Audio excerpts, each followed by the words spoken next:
Você teria coragem de trocar uma nota de R$ 100 por uma nota de R$ 16? Ou uma de R$ 50 por uma de R$ 8? Não, né?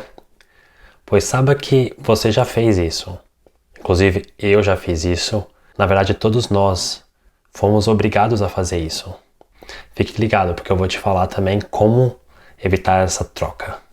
É ótimo rever você de volta e bem-vindo ao canal Segredo dos 20.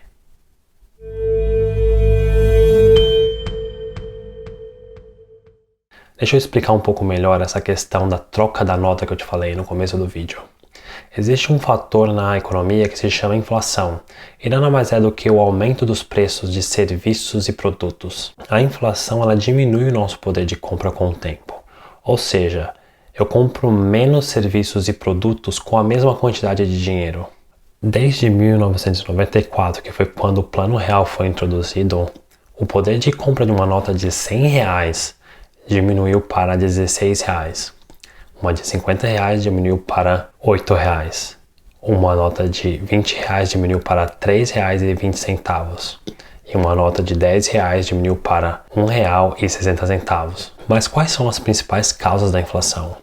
Uma delas é o aumento da demanda, ou seja, mais pessoas procurando um produto.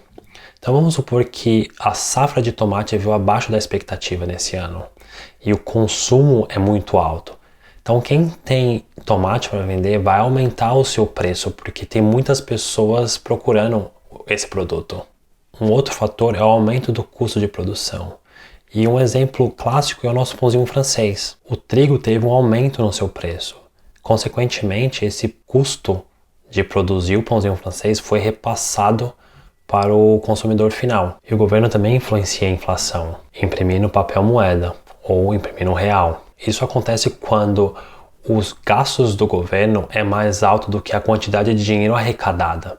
Então é necessário imprimir mais dinheiro para poder pagar as contas. E o problema disso é que imprimindo mais dinheiro, você tem mais dinheiro disponível na economia, consequentemente os preços dos serviços e produtos sobem por conta disso.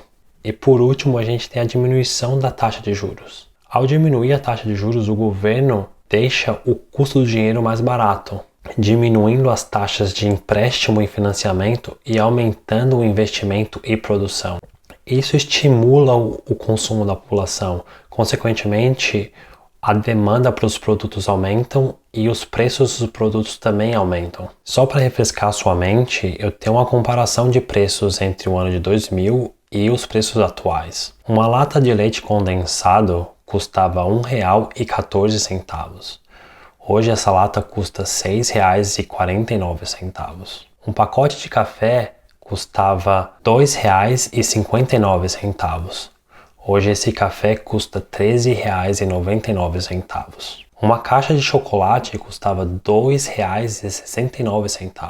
Hoje essa caixa custa R$ 9,79. Chocante, né? Mas saiba que dentro dos limites, a inflação é algo bom. Isso significa que a economia está crescendo, gerando renda e consumo. E o que precisa ser feito pelo governo é manter um equilíbrio entre a inflação e os estímulos econômicos. Vale lembrar que existe o contrário da inflação também. Você sabia? Isso é conhecido como deflação. E isso acontece quando os preços de serviços e produtos caem. Aparentemente parece ser algo bom, correto? Mas a deflação durante um período muito longo pode ser algo muito perigoso para o país. Isso gera um efeito dominó. A queda dos preços de produtos e serviços pode significar que o país está numa recessão, diminuindo o consumo. Quando o consumo é menor, a necessidade de produção de serviços e produtos é menor. Então, a indústria emprega menos pessoas e, consequentemente, a população tem menos renda para poder gastar, o que não é ideal. Ou seja, de uma certa forma, a inflação ela é boa para o país. E eu tenho um pedido para você. Se você já se beneficiou de alguma forma de qualquer conteúdo compartilhado nesse canal, por favor, curta o vídeo, compartilhe esse conteúdo com os amigos, amigas, grupos do Facebook, grupo do WhatsApp, do trabalho, da rua. Isso ajuda esse conteúdo a atingir mais pessoas e ajudar mais pessoas. E essa é a ideia desse canal. Tá bom, Edivaldo, você já me falou que a inflação corrói o meu poder de compra, que um café custava isso, agora custa isso, mas você deve estar se perguntando como que você consegue se proteger da inflação. E existem alguns investimentos que podem te ajudar com isso. Alguns mais conservadores, outros mais arriscados. A maneira mais conservadora de se proteger é investindo em títulos do Tesouro Direto. Os títulos pós-fixados vão te pagar uma taxa X mais inflação. Isso significa que você se protege da inflação e no final tem um ganho real. E os investimentos mais arriscados são em ações. As empresas que se beneficiam da inflação podem reajustar os seus preços sem perder a demanda. E exemplos desses setores são saneamento, energia elétrica ou rede de supermercados. De fato, ao comprar ações desses setores, você se protege. Porém, no curto prazo, existe o risco da desvalorização do preço das ações. Então, sempre tenha cuidado. E aí, você entendeu o que é inflação e como você pode se proteger dela? Se restou alguma dúvida, por favor, escreva nos comentários abaixo que eu vou ter o prazer de responder. Um grande abraço e te vejo no próximo vídeo.